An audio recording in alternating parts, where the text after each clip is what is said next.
SSLC ಪರೀಕ್ಷೆಯಲ್ಲಿ ಕಾಫಿನಾಡಿನ ಬಾಲಕಿ 625ಕ್ಕೆ 625 ಅಂಕಗಳನ್ನು ಪಡೆದಿರುವಂತದ್ದು. ಇದು ಚಿಕ್ಕಮಗಳೂರಿನ ಸೆಂಟ್ ಮೇರಿಸ್ ಶಾಲೆಯ ಬೃಂದ ನಮ್ಮ ಜೊತೆ ಇದ್ದಾರೆ, ಅವ್ರನ್ನ ಮಾತಾಡ್ಸೋಣ. ಅತಿ ಅಪರೂಪದ ಒಂದು ಸಾಧನೆ ಮಾಡಿದ್ದೀರಾ, ಹೇಗೆ ಅನಿಸ್ತಿದೆ? ನಿಮ್ಮ ಕಸರತ್ತು ಹೇಗಿತ್ತು ಮೇಡಮ್? ಖುಷಿ ಇದೆ. ನಂದು ಎಫರ್ಟ್ಸ್ ಹಾಕಿದ್ದೀನಿ ಇವತ್ತು. ನನ್ನ ಎಫರ್ಟ್ಸಿಂದ ನಮ್ಮ ಅಪ್ಪ ಅಮ್ಮ ಸಪೋರ್ಟಿಂದ, ನಮ್ಮ ಟೀಚರ್ ಸಪೋರ್ಟಿಂದ ಇಲ್ಲಿದ್ದೀನಿ ಅಂತ ಅನಿಸುತ್ತೆ.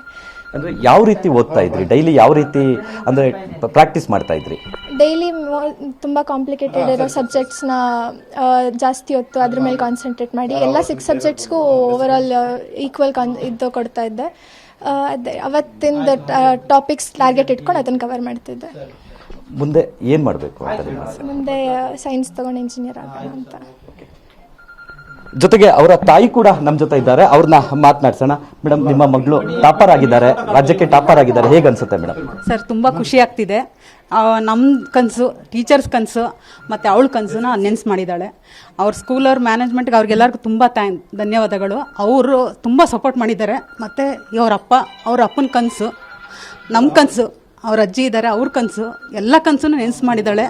ಇವತ್ತು ಅವಳು ಈ ಕಾರಣಕ್ಕೆ ಆ ದೇವರು ಆಶೀರ್ವಾದನ ಮಾಡಿದ್ದಾನೆ. ಅವಳು ಎಫರ್ಟು ಹಾಕಿದ್ದಾಳೆ, ಸ್ಕೂಲವ್ರ ಸಪೋರ್ಟಿವೂ ಇದೆ. ಯಾವ ರೀತಿ ಓದ್ತಾ ಇದ್ರು ಮೇಡಮ್? ಡೈಲಿ ಯಾವ ರೀತಿ? ಸ್ಕೂಲಲ್ಲೇ 6 o'clock ಅಂದರೆ ಅವರು 3 o'clockವರೆಗೂ ಪಾಠ ಮಾಡಿ ಮತ್ತು ಕೋಚಿಂಗ್ ಕೊಡೋರು. SSLCಗೆ ಹೆಂಗೆ ಮಾಡ್ಬೇಕು ಆ ಥರ ಕೋಚಿಂಗ್ ಮಾಡೋರು. 6 o'clock ಅಲ್ಲಿಂದ ಬಂದಮೇಲೆ ಊಟ ಮಾಡಿ ಮತ್ತೆ ಓದಕ್ಕೆ ಸ್ಟಾರ್ಟ್ ಮಾಡಿದ್ರೆ 1 o'clock ಆಗ್ತಿತ್ತು.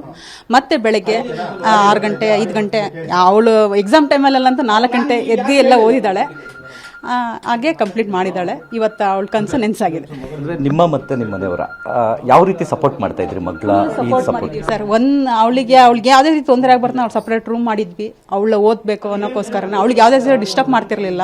ನಮ್ದೇನಿದ್ರು ಈ ಕಡೆ ಅವಳು ಬಂದಾದ್ಮೇಲೆ ಆಯ್ತು, ಅವಳು ಫುಲ್ ಓದ್ಕೊಳ್ಳೋ. ಅವಳಿಗೂ ಅಷ್ಟೇ ಎಫರ್ಟ್ ಹಾಕಿದ್ದಾಳೆ ಸರ್. ಅವಳ ಎಫರ್ಟ್ ಇವತ್ತು ನೆನ್ಸಾಗಿದೆ. ಅವಳ ಎಫರ್ಟ್ ತುಂಬ ಹಾಕಿದ್ದಾಳೆ. ಸ್ಕೂಲವ್ರು ಅಷ್ಟೇ ಸಪೋರ್ಟ್ ಮಾಡಿ, ಎಲ್ಲ ಟೀಚರ್ಸು, ಸ್ಕೂಲವ್ರ ಮ್ಯಾನೇಜ್ಮೆಂಟ್ ಆಗಲಿ ಎಲ್ಲರೂ ಅಷ್ಟು ಸಪೋರ್ಟ್ ಮಾಡಿ ಅವಳಿಗೆ ಇವತ್ತು ಈ ಸ್ಥಾನಕ್ಕೆ ತಂದುಕೊಟ್ಟಿದ್ದಾರೆ.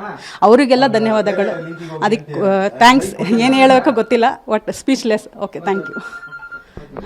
ಇದಿಷ್ಟು ಬೃಂದ ಅವರ ತಾಯಿಯವರ ಮಾತಾಗಿರುವಂಥದ್ದು. ಕ್ಯಾಮ್ರಾ ಪರ್ಸನ್ ಹರೀಶ್ ಜೊತೆ ಅಶ್ವಿತ್ ಮಾವಿನಗುಣಿ, TV9 ಚಿಕ್ಕಮಗಳೂರು.